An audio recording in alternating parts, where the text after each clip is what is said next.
I know that you were with us, so you heard all these different perspectives from different regions. And we know that you have this very interesting study by the World Bank, which actually offers a very broad perspective on who is working and how.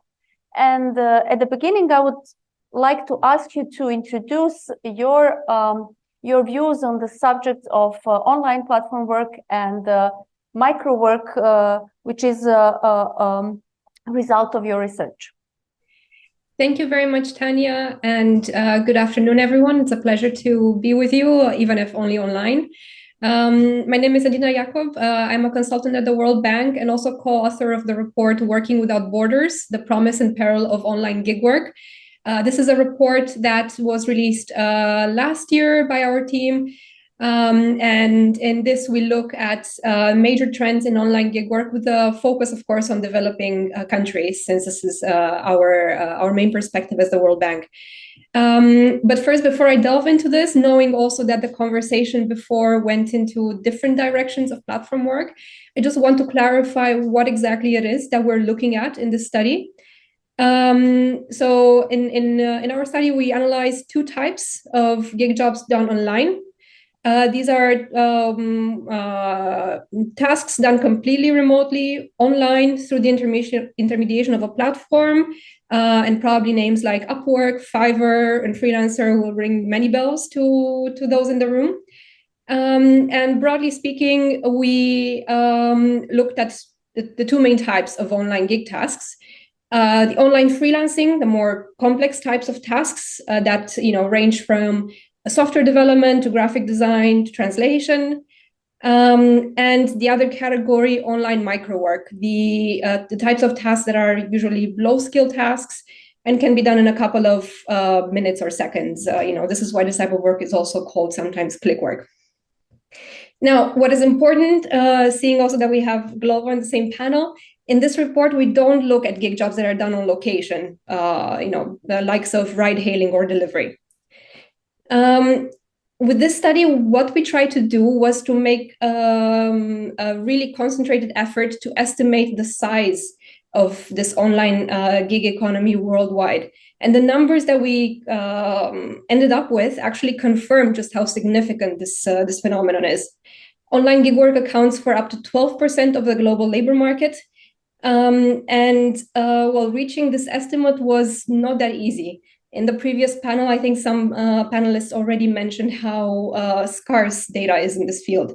To reach this estimate of up to 12% of the global labor market, we relied on multiple methods, which included a global survey of online gig workers, as well as website traffic data from platforms. Now that I set this context, I want to highlight perhaps 4 key trends that show the potential of this market. And first is inclusion of youth more particularly. We see that the majority of online gig workers across all regions of the world are young, under the age of 30. And from this perspective, online gig work is a big opportunity for countries and regions that struggle with high rates of unemployment and underemployment among youth. Second, again, from the perspective of inclusion, this is an opportunity for women to generate income flexibly, choosing where and when to work.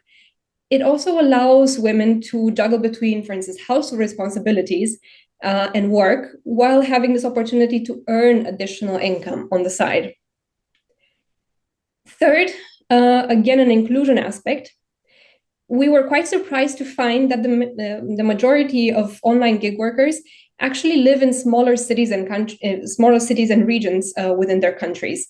That is beyond the major urban areas. What this tells us is that online gig work can help address regional inequalities in how people can access jobs, and it can be a particularly powerful tool for those regions that generally lack local jobs. And fourth, maybe perhaps turning more to the demand side of online gig work, we find that this is a growing phenomenon in developing countries. We know, of course, and unsurprisingly, that most of the demand comes from developed countries like the US, UK. But what is particularly interesting is that the demand from developing countries is growing at a higher rate compared to developed countries.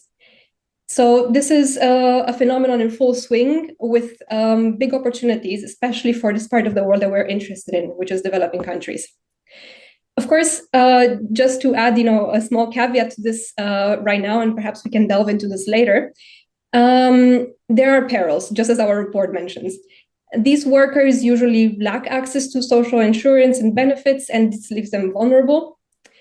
And of course, their status in employment is also unclear. Again, things that were touched upon in the previous panel as well. I will perhaps end my intervention here for the moment, but I'm happy to come back to it and delve perhaps more into the policy implications. Thank you very much. Thank you, Nadine. Now I will have my second question for Agnieszka Piasna. We see that really digitalization is really changing the way how we work and the nature of work. And we are happy to have you and Phoebe, who are both cutting-edge researchers when it comes to using artificial intelligence and changing the nature of work by way of artificial intelligence. So from this perspective, we see things which are like very good, which are opening perspectives from the workers in different parts of the world. But we are also concerned about some caveats of that. And what is also interesting is that platform work is like one small stage, actually, where we see how AI is changing the nature of work, but actually AI will be all around us. So what's your perspective on how AI is changing the nature of work in general? Thank you for this question. It's a really good question, actually, and quite broad. So let me first set the scene in those broad terms that you started with. So when we talk about AI, much of the narrative or the coverage AI receives currently is about threat to jobs. So main narrative is whether AI will take over humans in performing a job as such. So we will have an AI system doing a job that a doctor or lawyer or some other occupation, some other job did. So I would argue this is not the most constructive way to think about impact of AI. And there are other avenues where AI actually transforms work as such. So what we think labor is, how we define labor, how we measure and how we remunerate labor, and not that much thinking in terms of a job. So what I mean by this, when you think about AI, when you need to create AI, you need to keep it going. So train it, learn, it needs data to learn. So the whole AI, so to say, production and operation revolves around data. No, so the production of data is essential, and parts of that happens in the BPO, through the platform economy. You heard Mark Graham talking about that yesterday. But a lot of data are extracted, are harvested from workers by, so to say, during the labor process without workers' explicit knowledge or acting on generating the data. So you have platforms gathering a lot of information on the work performed, such as geolocation, timing, who does the work, what type of teams are perhaps more productive, response rate. There's a lot of information being gathered in the domain of platforms, but also the labor platforms, but also in the digital economy more broadly. You have social platforms, you have different applications that people use, and they do extract data. They harvest the data from consumers, from workers. The data generate economic value for the AI, so the company that develops AI and then uses the AI, but the producer of the data is not really remunerated. So it creates value without recognizing that as labor. And I think this is quite important distinction or important thing to bring into the debate. And the intuitions were present in the questions that were posed during the previous sessions. They were in some of the talks. But there was lack of this, I think, explicit calling that labor that is not recognized as such. So the data are the resource in the AI-driven economy. And when we talk about algorithmic management, which is one of the particular applications of AI in organizing and managing work, it is based on the datafication of the labor process, right? So for that to be automated, you need to measure every single aspect of work, and then only the machine or the algorithm can provide a decision about work organization or about employment conditions. And again, these are workers in the workplace that provide the data without knowledge quite often what kind of data are harvested in that environment. Sometimes the explicit purpose of the camera being installed in the office is to count people that come in and out. But when you read the instructions, that was actually the case of the university in Leiden.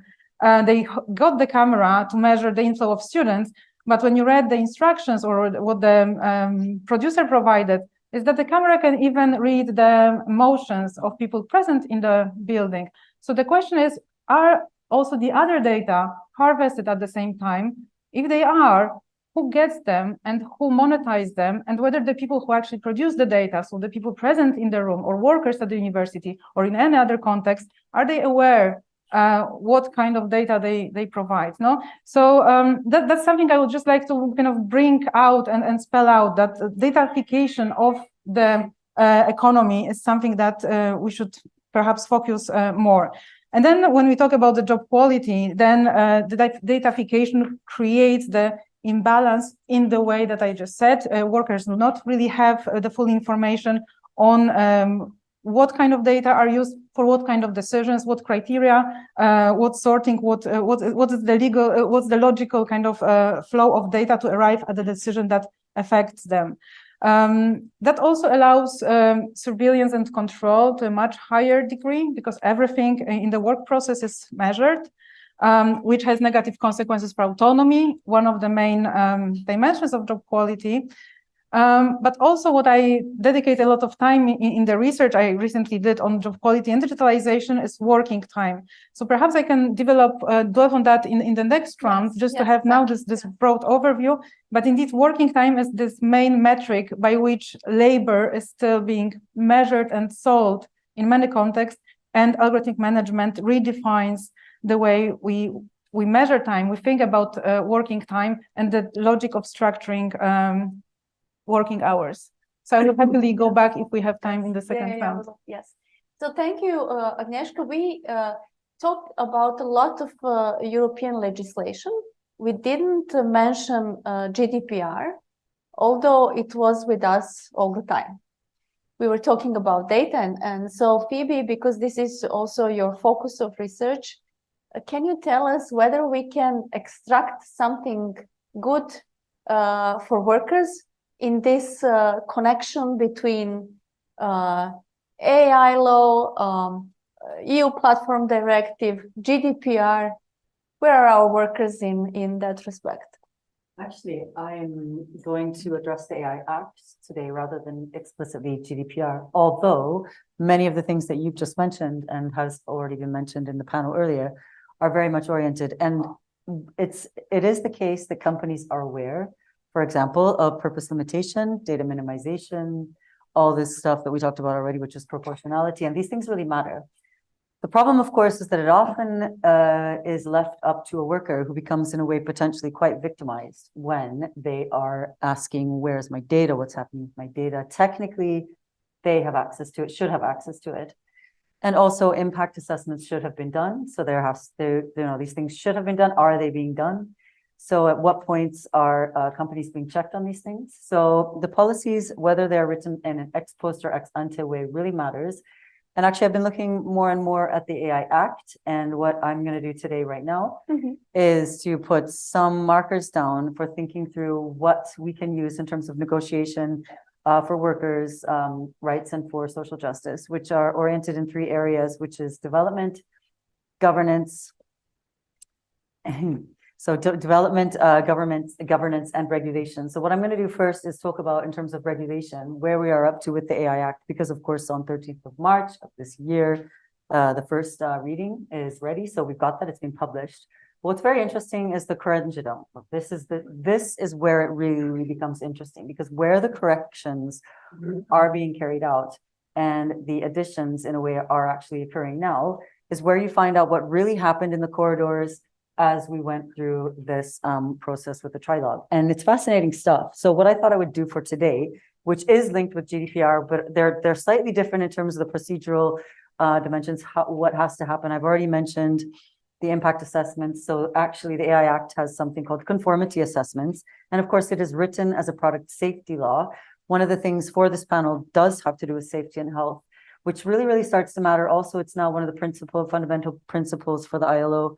And safety and health is a really big one, but where I'm finding difficulties is when we talk about workers, clearly we're talking about safety and health, but there's going to be a slightly different way of defining that when it comes to a product itself or when it comes to a worker themselves. And so that risk category is one I'm picking up quite closely.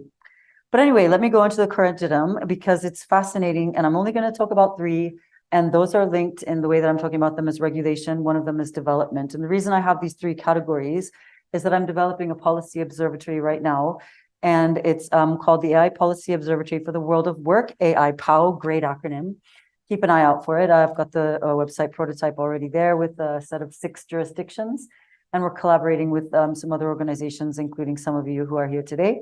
But in terms of that, the first thing that stood out to me is that there was a mistake in the way that the AI Act has been published right now, which has to do with open source workers. So open source software, OSS, sometimes called free libre source software. And why this is interesting to me is that there's a history with this group of workers who really have not been talked about very much in any of these discussions, because a lot of the work that's being done in that space is often even unpaid, right? This is part of something where you have a lieutenant, they have an entire protocol. How work happens in those spaces is not talked about, but what's being corrected, which throws a highlight on that area, which I think needs to be looked out for. All I wanted to do today is give you some hot topics, which I think we can start to think about, is that in fact, the gist is that they're exempted from the AI Act. So the way that it was published, it was as though they were not exempted, but they are exempted, except for, of course, the forbidden bits, which is in Article 5 and then Article 50. Now, this is an interesting gesture toward allowing a very different non-proprietary model for services and for the development of these particular kinds of AI products, tools, and applications, which is fascinating. But we really need to think carefully about who the workers are in those spaces and where the protection's coming from. And that kind of links back with my question for our minister earlier from DG Employment, which is that there's going to be a lot of reconfiguration around a lot of these, the regulation, the GDPR, it's already happening. And again, my question again, what are our companies actually carrying out the impact assessments? I think we need to have systematic studies where this is kept up to date, where the companies are in discussion, where workers are in dialogue specifically. You have that whole, collaborative process that needs to be occurring. Okay, so anyway, so the OSS question, and some of the regulation around that to make sure, because Google, for example, just to give you an idea, Google is not an open source software. And the way we know that is, of course, that they're not releasing code and they're not releasing their architecture, their modeling. And it is written into the AI Act that needs to happen. So that's fascinating stuff. And that's being rewritten now that they're being exempted. Great. Second one has to do with biometrics. And so in this reading, in the curriculum, which I can't pronounce that word, the biometrics, there have been significant updates, and I think this is really healthy, that there's a much more granular set of definitions now for what biometrics are. And this has to do with so authentication, identification, and categorization. And this will help us to think through what's going to be reasonable or not in terms of surveillance and data capture. And as you've already pointed out, Agnieszka, so what kinds of data, and also the inferential data that can be taken from that, or the other kinds of usage, which of course should not be happening. But again, how do you track that? How do you regulate that? How do you monitor that when a company has a certain set of data gathering techniques? And this is, of course, written in potentially to the functionality of that software or hardware. How do you make sure that the things that are being gathered are only used for the one purpose? So that's a purpose limitation. And of course, how do we know that they're not gathering more data than they should be gathering?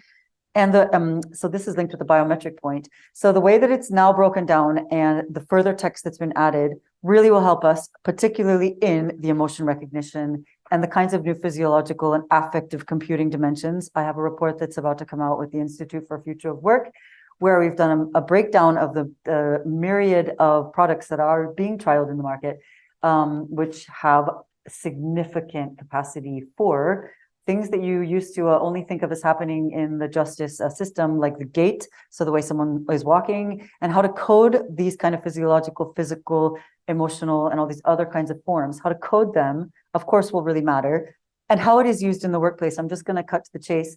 A lot of the products which are being used for recruitment right now will probably need to come under the spotlight. So we need entire kind of, what are they called? Sandboxes right now, which are, of course, part of this whole business where we should be doing product review.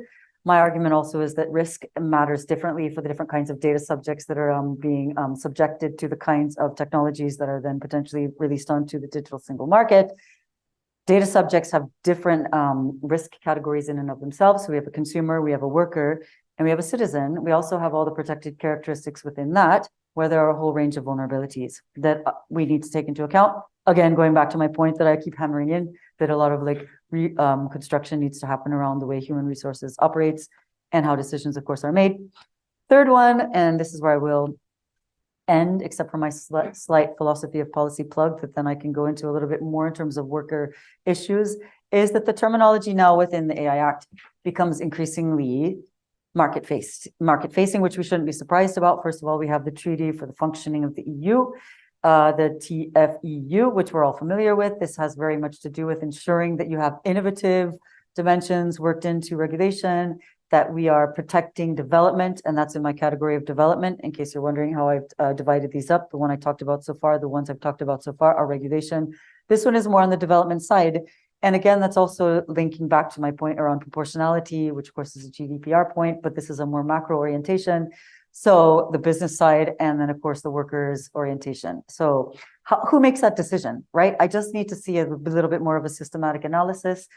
Because in the new, in the correct, do you know how to say it? Corrigendum? In this new corrected text. Corrigendum. How do you say it? Corrigendum. Corrigendum. I'm just missing an entire syllable. No, thank you. Corrigendum. And maybe I can say it with my beautiful kind of a local accent, which I'm hoping to have by the time I leave. No, thank you very much. Anyway, so corrigendum. Anyway, so the European Central Bank is actually now written in the opinions of the. Have you looked at this? Tell me, who in here has read the corrigendum? Oh my gosh, do this, and it won't put you to sleep exactly. Of course you have. Of course you have. Thank you. In your spare time, exactly. Good, good. Right. So the corrigendum. Okay. So have a look at that, because the now central bank is written in a little bit more so, which is very interesting. And again, my question is also linked with this back to the point around the human-centered approach. Which humans, right? And okay, so we have something in human resources, we have in the platform work directive, obviously the case. We do have new certification schemes, we do have new training. My question about how is that automatically part of a budget? The AI Act does give you figures around how much it's going to cost for you to roll these things out. And my question again, where is that going to come from? Okay, are you going to have a cake sale? You know, I just a genuine question there. But in order for us to actually see the safe, secure, trustworthy, all the things that are talked about with this human-centered, human in command to occur, a lot of questions that we need to ask. And I've just given you a couple of them. And my final point has to do with the subject, which I already mentioned. Subjectivity. At what point do we remind ourselves that we do have the right to the subject and our own subject formation? And the profiling and datafication and the gathering that is occurring right now still puts us into a topic where data is property. And that's only one and a very limited way of thinking. When we talk about data harms minimization, if we continue to talk about data as though just because it's mine gives me a right, problematic. That's my philosophy bit. Let's do this in a few minutes too. And thank you for sticking around despite we should be having lunch. Yeah, good stuff. Thank you, Phoebe. Shall I say that this conference, I would say, is famous for giving people food for thought? Thank you very much. And also, I would say famous for having the other side, meaning that we can always, all sides, that we can always hear all voices. So, William, although you know your question, because we thought about that earlier, I would ask you really if you can, say from your side, how do you see that and how you're going to respond to that? Not just in terms of legislation, but also all these challenges we are seeing now, and how having in mind that algorithmic management is really was born with platforms, then you should be the one who try to fix it first.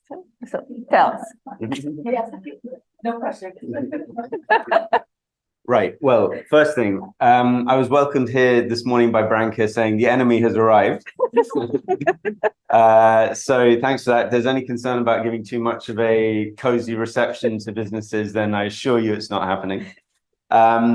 Just on a personal perspective, I wanted to say that before I joined Global, I was implementing a lot of projects for the World Bank, for GIZ, which funds fair work. For a number of other organizations. I'm very passionate about this subject. There is a lot of regulation coming out. So let me just start by looking at the approach that is what everyone requires in a good regulation. It's a little bit like Manuela was talking about earlier, but it brings to mind a conversation, or rather I was in the audience of a speech that a minister gave from a major frontier economy, not in Europe. I think his perspective is very interesting because he was both a labor minister and a small business minister. So he saw both sides of how to protect the worker, but also how to grow the economy and help small businesses.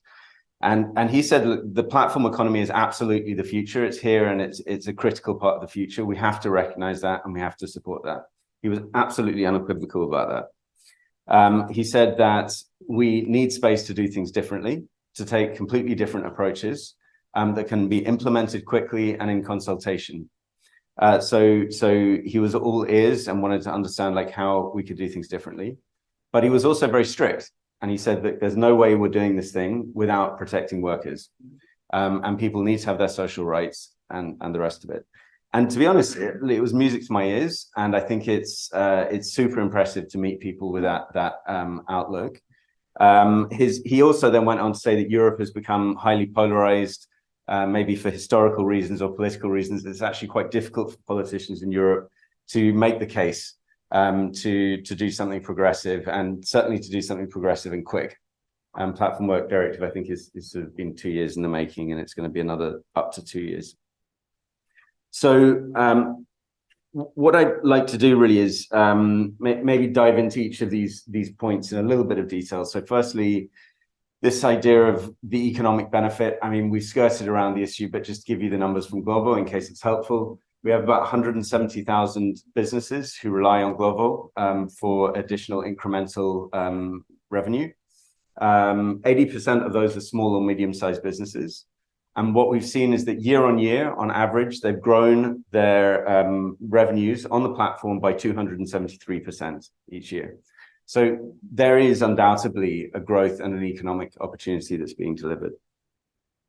On the second point of flexibility, businesses in this sector require flexibility. So we have waves of demand in food delivery in particular. Of course, that's centered around meal times. People like to have their groceries delivered at certain times of day.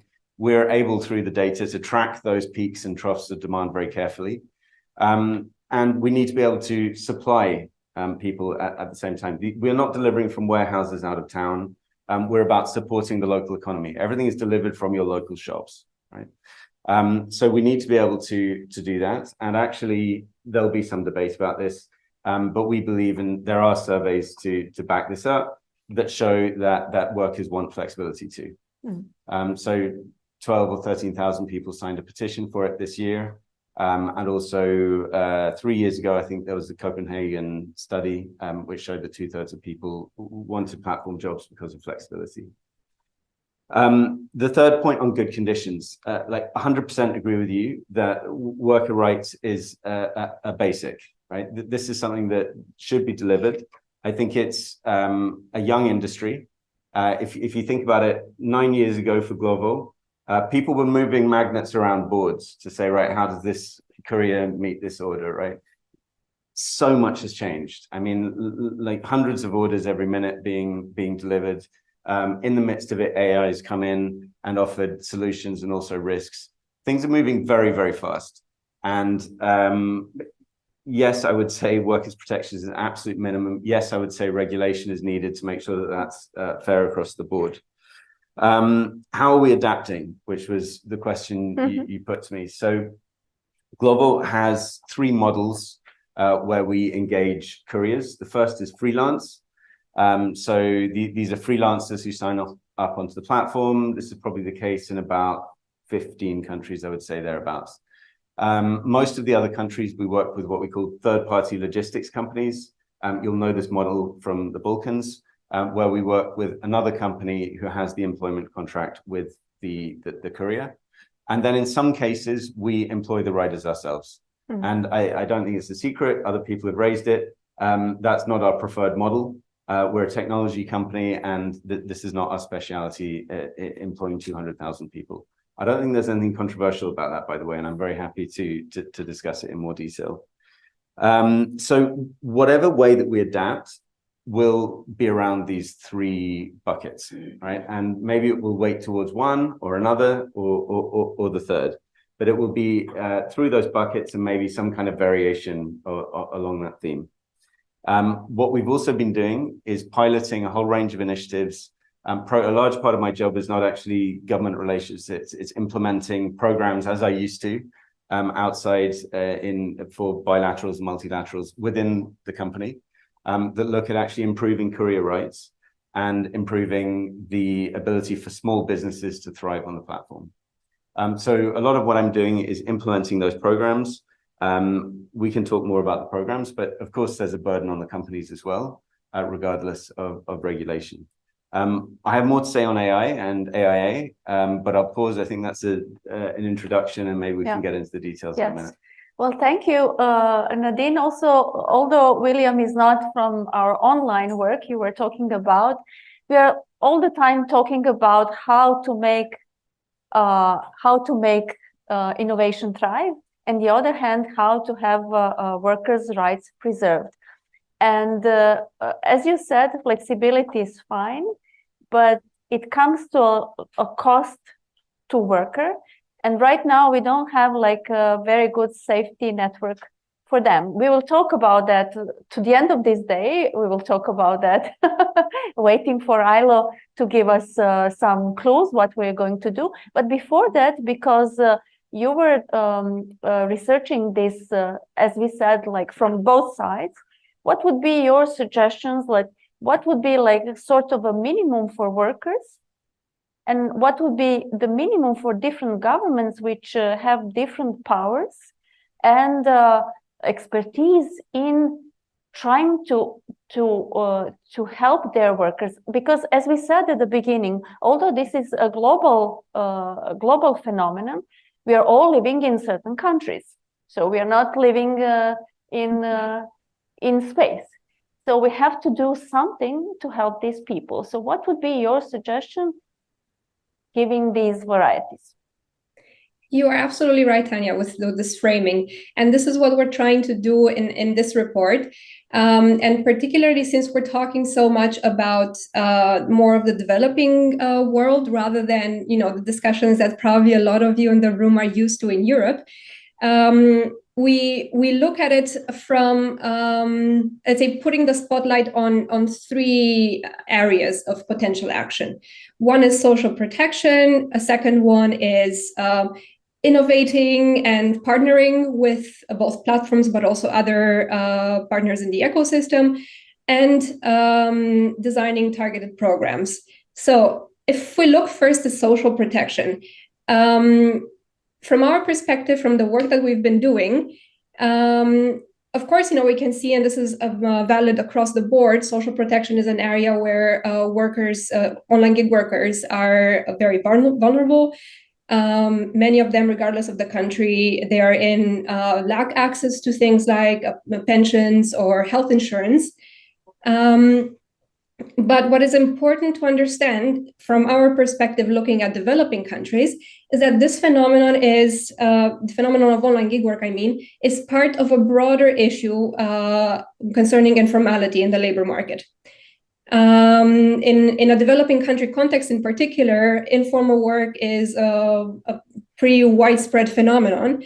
From this perspective, when we talk about social protection, what we argue for is considering extending social benefits to informal workers generally, which include, of course, online gig workers, but without segmenting this particular part of the market and signaling them out. From this angle, we have seen examples of governments around the world, such as Brazil, Colombia, India, Malaysia, who are taking steps to extend social insurance to informal and self-employed workers. So I think this is an important, perhaps, aspect to keep in mind. Of course, we talk a lot about gig workers in general, but there is a broader phenomenon that we should consider, which is informality. Of course, when it comes to acting, the capacity of governments is an essential factor. High capacity governments can go even beyond the social protection aspect and look at ways to clarify the status and employment of workers and update regulatory frameworks in this sense. Perhaps, the Platform Work Directive in the EU can be one example of how one could think about this. Now, I mentioned that social protection is one area where we took a stance in the report. Another area relates more to innovation and partnerships. What we believe is that in the short run, it is also essential to innovate and experiment with social insurance designs. This can mean, for instance, partnering with platforms, but also with other ecosystem actors like fintech and insurance companies. And doing this in order to design products that cover gig workers and that better address their needs. And perhaps one interesting aspect that we have seen from our research is the fact that actually many online gig workers don't seek only the traditional benefits like health insurance, but many of them actually prefer to a greater extent access to benefits such as loans, credit, and training. So these are essential things for them to grow in their online work, whether be it by buying a new laptop or a computer, or by diversifying their skill set. A final aspect of our recommendations concerns targeted programs. What we also believe is that governments can partner with platforms on broader policy goals, such as inclusion and skilling. This can be, for governments, an opportunity to increase access to a wider variety of jobs, especially for disadvantaged people. And importantly, in this process, they can also build critical skills in their population. And maybe just to make this a bit more tangible, I have an interesting example actually from the region. And this is a World Bank program that ran in 2015 and 2016 in Kosovo called Women in Online Work. This was a pilot project that was implemented in 2 rural areas in Kosovo, and it targeted unemployed women with university-level education. What happened was that these women were enrolled in skills training that was meant to prepare them for online freelance work. Interestingly, if we look at the results, 3 months after completing the program, these women were earning twice the average national hourly wage in Kosovo. And building on this initial success of the pilot, the program was then expanded to other regions in Kosovo. So we see that there is potential for targeted programs. Perhaps just to wrap it up, 3 key areas: extending social protection coverage for informal workers and self-employed workers, which of course include gig workers. Then experimenting and innovating with novel social insurance designs, and thinking about how we can build targeted programs to support goals like inclusion. Thank you, Nadine. I don't know whether we show our short movie on internet to the Zoom public, but we have a tool called GigMeter. From technical reasons, we cannot cover Kosovo because they're registered on Antwerp under different states. But we see, for example, from measuring Albania, that we have a lot of female workers. So we believe that this is probably something that it's a result of your work. And it's interestingly enough, Albania is in terms of gender, the country which is the most in balance in comparison to some other states in the region. But here we have still, I would say, thank you. I think that these are like very good recommendations, and especially in those countries which are still not in European Union or will never be, it's important to have other venues of intervention. But still we have these workers who are working in platform economy, and on the other side we have these workers which are in traditional industries.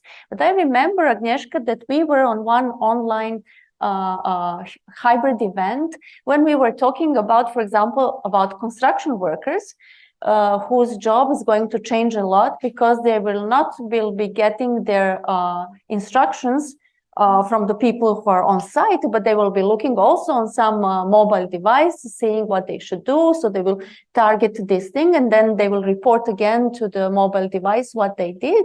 And it's not just about technical support, or say something that it's giving efficiency, let's say in targeting results, but it's also changing the way how we as workers communicate between ourselves, how our time has changed. So this is just my introduction to, I think, what you wanted to say, like how everything is changed. And for example, when we think about Glovo, and Glovo is not the only company, we have that this change in how we measure our earnings, because earnings are also flexible now. We were born in a world where there is a fixed wage, either by hour or by month, or so on and so forth. And now, for example, if I'm a courier and I have to, to deliver something to Zemun, to the same exact address, it wouldn't be the same price in every minute. It will be different.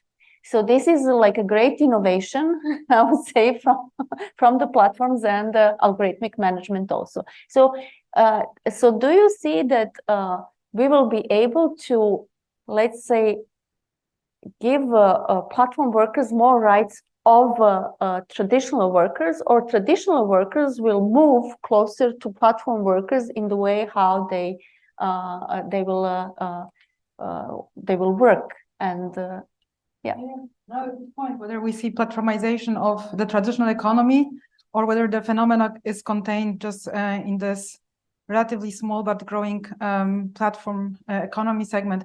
Just before I move on to looking at working time changes, the event that you recall made also one important point about, if the worker is directed by the algorithm or automated manager who tells them, go here, go there, so that the decision taken by the machine or some automated process can have the physical outcome in terms of the health and safety of the person. So if the person goes somewhere, they were told to, but there is an accident, who is then accountable for that accident? There was no human, so to say, that could be held accountable. So what happens then? I think that's important consideration in all the datafication of the work process also to consider.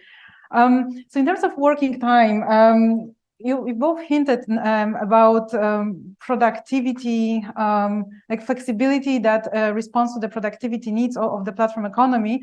And I would just like to frame it in the broader context of changes in the working time, in how we define, how we understand working time, and what are the needs of the employer, or not employer, but organization that has workers working for it and generating economic value.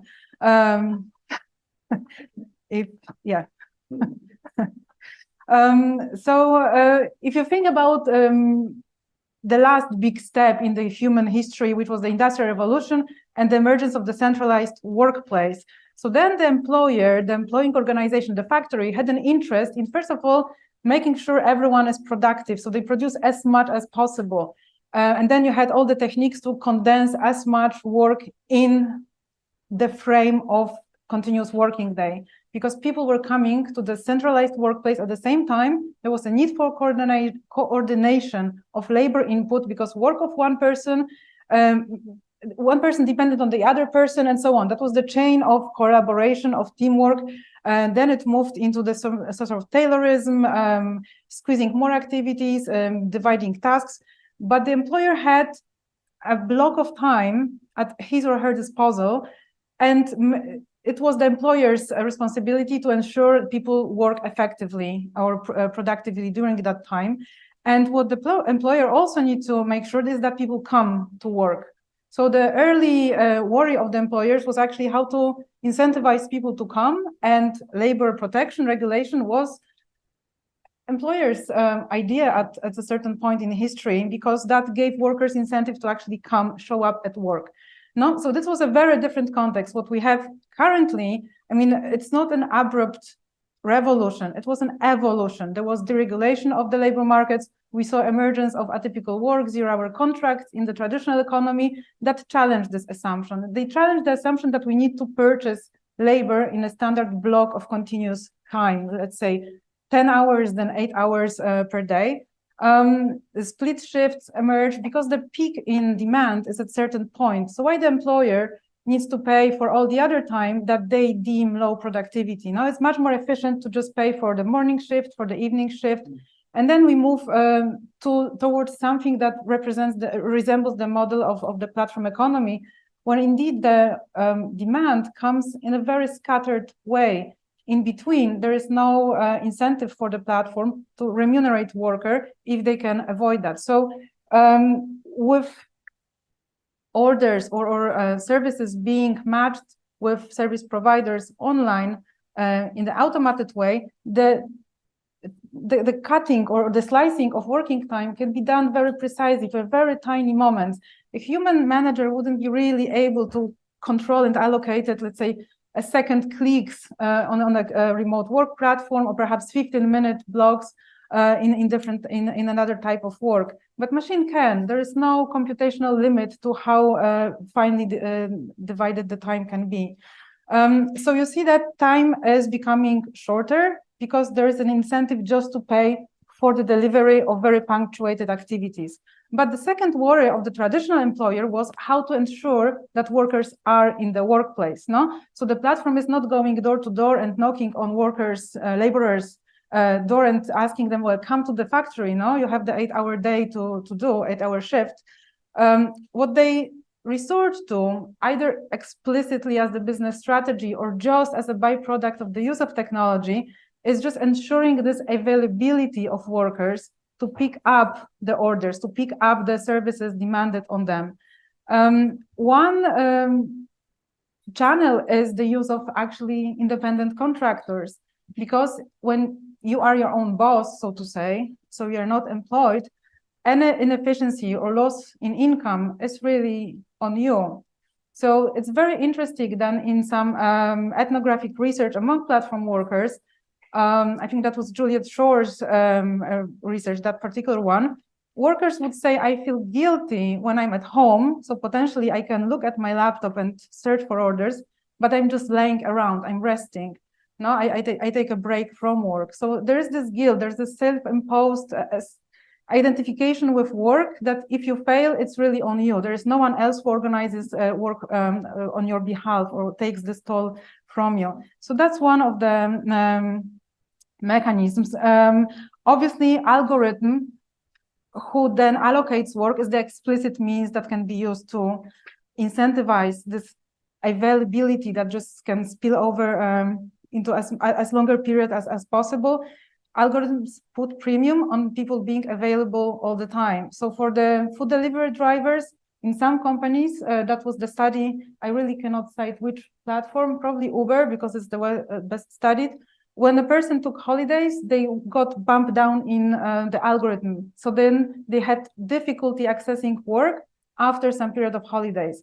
So if we think this is the flexible work that you can perhaps fit around life needs, such as holidays, then that didn't work that well. No, it can be explicitly designed within the algorithms. But also, it is possible for the platform or for whoever datafies the whole labor process to exclude certain activities that they deem low value from what they define as paid labor, so waiting time. In some occupations, you might think waiting time for clients, for patients, is part of your work and you are remunerated while you have the standard employment. In platform work, it is possible to exclude different activities, time-related, right? So this time is taken out of your paid time, or certain activities such as that workers need to perform, such as time management. When you have to compose a schedule from those very small and scattered activities yourself, you are actually becoming your own manager, and you do this in additional time. That was the case study of care work. It wasn't done through actual platform, but the instrument used in the temporary work agency, or I think it was temporary agency, to allocate home care visits looked exactly like this. So the worker needs to organize themselves, the schedule, and then the travel between clients is non-remunerated. No, so that also points to the platformization of going beyond just narrowly defined labor platforms. These practices are used elsewhere. And just to finalize, of course, this is just one device that is often used for work and for leisure. So it's very difficult to disconnect, which links to the regulation also more broadly discussed at EU level, the right to disconnect. But in platforms, being self-employed makes disconnecting quite problematic. And also that I mentioned the self-employed person who felt guilty when lying around and not checking constantly the platform for new orders. There was another research done by University of Leuven within the Respect Me grant, which looked at gig workers in high-level positions. That was also mentioned, I think, today, that high-level professionals can really reap benefits of platform work. Well, that research interviewed those high-skilled professionals that use platforms, and the setup of work that comes. Sometimes you need to catch it as so to say, you book the task and then you have it. If you miss it, you miss it. If you miss many in the row, you are out of the allocating algorithm. It had a psychological toll on the life of even the high-skilled professionals. So it leads to the disruption of life cycle, so to say, because the person felt compelled to check it all the time. It even had some psychological, negative psychological effects on the person, irrespective of the skill level. So I think this is the changing nature of time, that it becomes scattered, but actually workers need to invest much more time beyond those narrowly defined and paid activities. It's a reversal of the logic that we had in the factory. Is it good or bad? Well, research shows that it takes a toll on individuals. It probably is profitable because not everything is remunerated. But I think it's just worth realizing then what kind of regulatory responses needs to be tailored to this very different reality of time in platform work and beyond. Thank you. Thank you. I read one excellent research about exactly this type of work, where a couple had to force their children to check their tasks on internet while they had a 20-minute pause to lunch, to eat. So taking all that into account and how this is evolving, I read also one report from McKinsey saying that a platform industry is still young, and we are still looking for right regulation to regulate this field. So this, I'm going, Phoebe, to your point earlier this morning, that the things are changing so much. So do you think that this regulation we have right now is really addressing all these concerns we have? And how, and whether we will be able actually to change all that, even in, you know, like in different fields, whether we will be able to change that because I mean, everything is running like very fast. Yeah, no, that's good.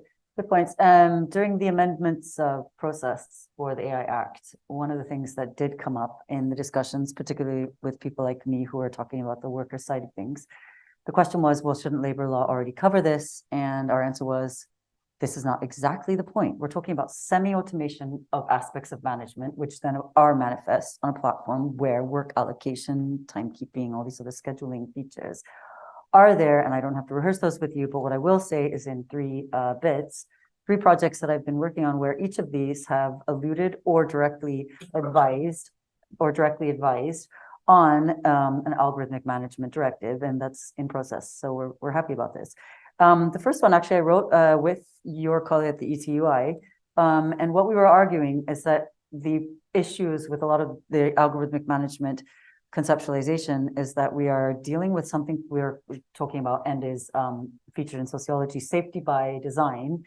Now, we're not saying that safety by design is automatically some kind of old-fashioned or not useful methodological tool, but the issue is that often what you're finding, and this does again link with the safety and health kind of dimensions around this, is that safety is not just slips, trips, and falls, but that there are psychosocial orientations around it.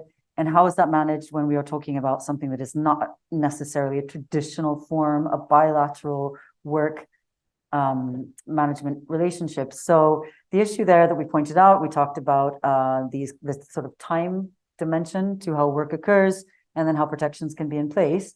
And given algorithmic management has this instantaneous direct kind of response feature, then it's very difficult to talk about the longer term musculoskeletal difficulty, the anxiety, the kind of psychosocial dimensions that are very clear. And there is some research that has shown that. But if we are writing policy, as we are arguing the AI Act has been done in a safety by design method, then how is that actually going to protect workers? Okay, so that's the first question, and there should be a directive that can deal with this. We're talking about responsibility by design as being a better feature, where again, the regular updates around the use of any technology for managing semi-automation of management of a working environment then is checked. And also that there could be, and that's linked with the second project, which is with Oxford Law Faculty that I've been working on and for some time. And we basically came up with some red lines. We said, look, there are some things that simply shouldn't happen. So, and again, this iterative kind of checking, rechecking process that we're also talking about with Odse Paliello at the ETUI. And our arguments there, also linked to the Oxford Law group, were very much that there are some points in time where workers do need to be given a genuine opting out clause or an opting out possibility. And this isn't happening, actually. So the opt-out mechanism is not usually technologically integrated. It's something that supposedly can be negotiated, and these kinds of questions. And what we're actually arguing is with red lines, that there are some features, we made a blueprint, that actually, if it gets to this certain point, we should simply say no. And that's abolitionism. I mean, this is something that's not coming up very frequently in discussions around algorithmic management directives, but I think it's worth thinking it through because there are features within existing law and labor law included. Co-determination, we have a very nice clause in German law where anytime there is AI, so okay, that has to be negotiated with Works Council. If there's not enough expertise, then the company has to pay for it. Now, there's some strength there. I'm not saying that's the defining factor and the only thing. Politics and law also need to have their interrelationality, and especially when we're in a group of people here with union and Works Council kind of orientations. But I do argue, and the kind of co-determination is one of the best tools in that space. So linked with that. And then the final one with our minister here today. So the DG employment. So I worked for a period of time with a group. We were actually specifically looking at algorithmic management. And one of our findings through the project, which was funded by the Commission and DG employment, which was really interesting work with lots of field work and a lot of legal stuff and a lot of case law coverage and so on, working with some excellent people from across the field.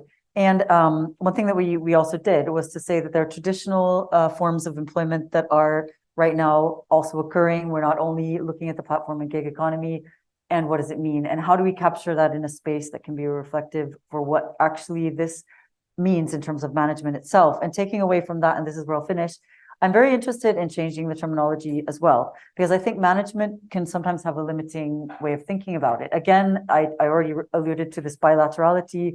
A lot of the time policy is written as though there is only one relation between a worker and a manager, but actually, again, there's a multiplicity of types of relations that occur within the workplace. You have multiple kinds of relations with your colleagues. you have multiple types of maybe a manager, different kinds of management positions. And I don't think the individualization is healthy. So so if I am to say from a personal dimension that I would advise on, of course, I've had opportunities to do it, and I've just listed 3 of these projects, which are right now having an impact, which is exciting. But in terms of my own perspective on this, I think that there is something a little bit problematic, and it's also linked with my point around the data as though it is capital, the individualizing nature of the way that policy could be written, that often I don't fully understand where it comes into play, that the kinds of things that should be there for protections of workers, clearly there should be a collective dimension to it. And if we are only writing policy as though an individual is at stake, the individual rights are at stake, which they are, and so that could be potentially problematic. We need to think a lot more about the collective dimensions there. And also the final thing in terms of the affective computing and safety and health. Again, occupational safety and health technologies are extremely exciting and important. We had COVID, we had a lot of new kinds of technologies that are now in place, which of course, because of working from home and telework, became more prominent in the market. And I think right now is our opportunity to look at what those are. And there actually are, what are they called? Exemptions if your technology has a safety component to it. This is fascinating. And this is really going to be a sensitive point for conformity assessments, because what does safety mean? How do we define safety? Are we talking about safety of the product in and of itself? And again, that safety by design, responsibility by design. These are for me the things that are going to become really exciting and interesting for discussion. But yeah, so that's how I would answer that. Thank you. For a directive. Thank you. I will take just 2 pieces of that in a very simple way to ask you, William. Like, for example, we were seeing like a lot of workers, right, having, I mean, a lot of global couriers, or no matter who's couriers, who have a lot of injuries. And we see that platforms were doing something to address that partly. But we also see that, for example, this collective part, like when we were measuring what was going on through a Fair Work project, we see that this collective part is really something where platforms are really missing any progress made. So taking that into account, when you think about legislation we have now and legislation which may come, so how do you see putting all that into your perspective and with your business interests? Because on one side we have you know, like we said in textile, we have these companies, we have different companies, and some companies see that they want not just to present themselves, but to do something really to change the life of workers in a better way. So are we going to see that with platforms? Like, are platforms going to compete to offer, you know, like more decent types of work and to find their place in the market, you know, like presenting, not just presenting, but working in responsible way, like other global businesses some of global businesses are trying to do? Mm-hmm. Okay, let me answer it in 2 parts. So yes. First part on AI, second part more on like worker rights and what we're doing there. So on AI, I'd like to differentiate between small AI and big AI. So small AI is actually having a much bigger impact at the moment. What I mean by small AI, these are the micro ways that AI is used to try and improve the platform and those who use it. Examples. I was in Romania the other day. I had lunch with a small business owner. We have the ability for that small business owner to set up what we call a virtual brand, which can be something that's collected from his same store, but under a completely different brand. He had used AI to give all the ingredients he has and menu items under his current menu, and AI spat out to him a new menu that he could use with Mexican food with the same ingredients. So he was able to very, very quickly and cheaply create a whole new business, essentially, and incremental revenue. There's been discussions about waiting time for couriers. I think a few people have mentioned this. That's another example. So the ideal is that people are not turning up and waiting when something hasn't been prepared by the store or restaurant. when I look at the difference between delivering 4 years ago, 5 years ago, when I joined the company, you'd get there and you'd wait a minimum of 5 minutes, sometimes a lot more. Now, the food comes out almost exactly when you arrive, right? And this is an improvement for the courier. It's an improvement for the company.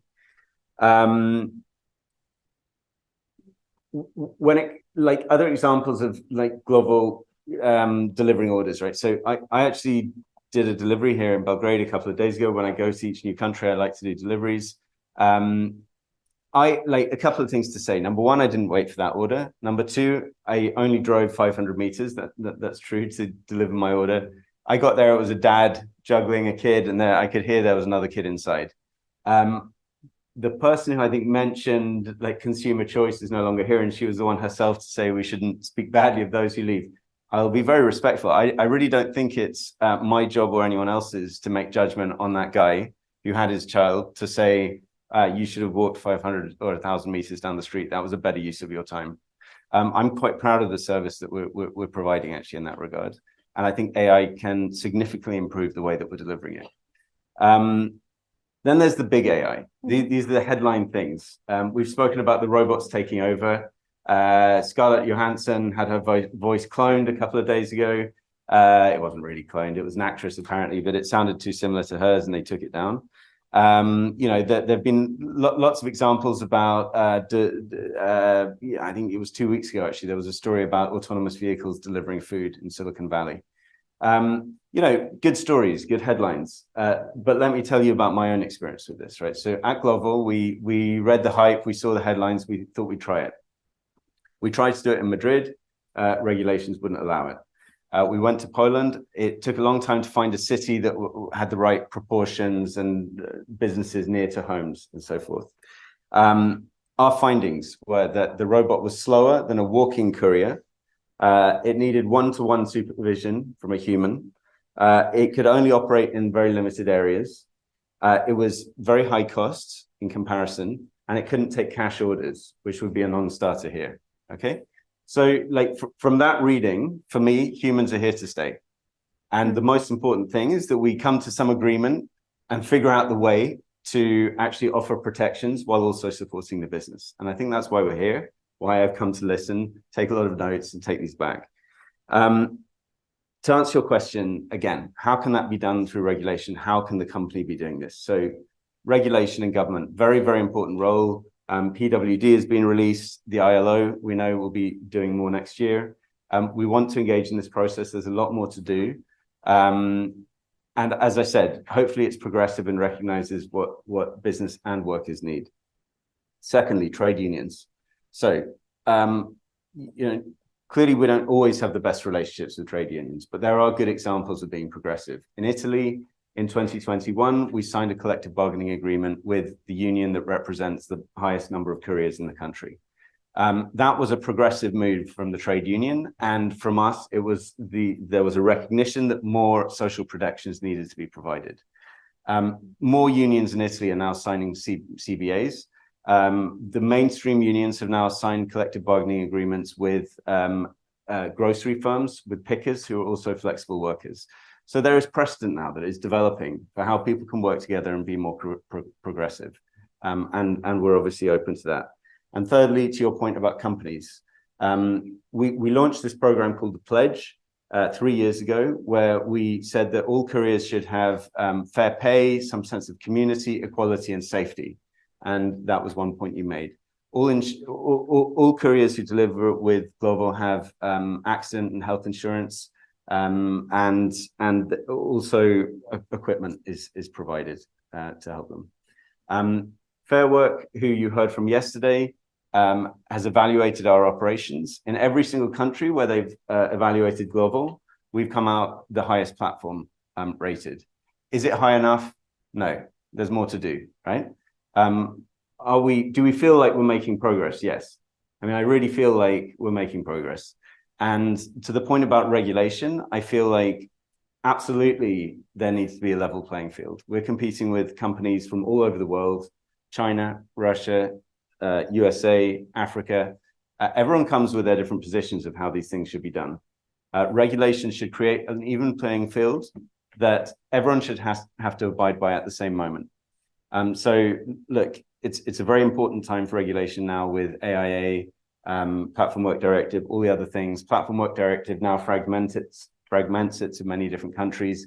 Each of those countries has their own starting points, and it specifically references collective bargaining agreements and trade unions. So you know, let's start working together.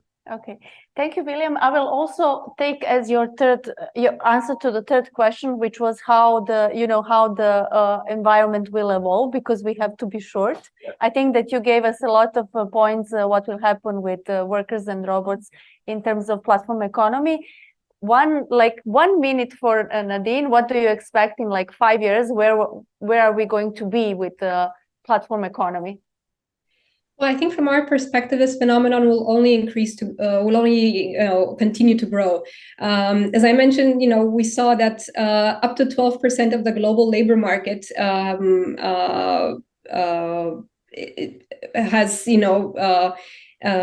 has been part of this online gig work phenomenon. And, you know, if we put that in absolute terms, that would be around 430 million workers around the world who have done some form of gig work, whether it is as their main job or as a side job. Again, I refer only to those kind of online remote tasks, not the location-based tasks. And, you know, given the growth of this phenomenon, if there's one thing that I would say it's important to actively work towards, and this, you know, is addressed to all stakeholders in the ecosystem, not just governments, and that's partnerships. We believe that there is a lot of opportunity in this field for different actors to work together, whether governments, with platforms, or with fintech, or with insurance companies, in order to find ways to better address the needs of workers, whether we talk about social protection itself or access to less conventional benefits. So I hope I'd like to leave you with this thought, and I'm sorry that I can't be there in person to continue the conversation after this panel, but happy to stay in touch online with whoever is interested. Thank you very much, Nadine. Now, 1 minute, Agnieszka. When we meet after 2 years here, what shall we talk about? So what would be our topic in 2 years or in 5 years' time? Mm-hmm. It's a difficult question really to predict future. It's with the changes of the Platform Work Directive, we might see some impact in 2 years indeed on the model of platforms. Many of them don't still make profits, so they do depend on the capital subsidizing their business model. We'll see whether that will continue in less favorable economic climate. What I do hope we will talk about is the next type of regulation. So a step ahead, not just ensuring that the labor law that exists now is actually also applied to the platform economy, but shaping the regulation so that it protects those new and precarious forms of organizing work. There are limits on the granularity of working time, for instance. Unpaid activities are just brought back into the remit of paid time. So those may be small things, but a step ahead of just ensuring the basic coverage. Thank you. 1 minute, Phoebe, because everybody will leave. I'm ready. No. And you too. So the European Data Protection Board has a very good quote in one of their commentaries around thinking through privacy and workers' orientation, which is this: you don't leave your data rights at the door every time you enter the proverbial workplace. And for me, what's at stake is actually the subjectivity dimension around who we are when we do enter that proverbial door. Because ultimately workers already don't have a lot of right to the subject. That's how I talk about it. Because to have your authentic self at work, whether or not the granularity of all your data with your sleep, heart rate, steps, all the kinds of things that HR, Fitbit, armband, these things are capturing actually. So you need to ask questions. So the thing to think about is your own subjectivity. And with the new biometrics revolution, there are lots of products out there which are entering a workplace near you, if not yours. And even if there's a safety and health aspect to it, it's thinking, what are you comfortable? What about having your manager or your other colleagues knowing about you and feeling that those questions can be asked at a collective level? The privacy dimensions are still highly important.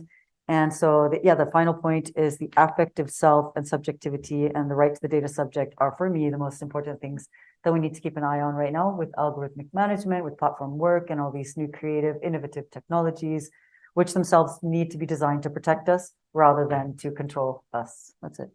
Thank you very much. It was a great panel. I think a lot of food of thought.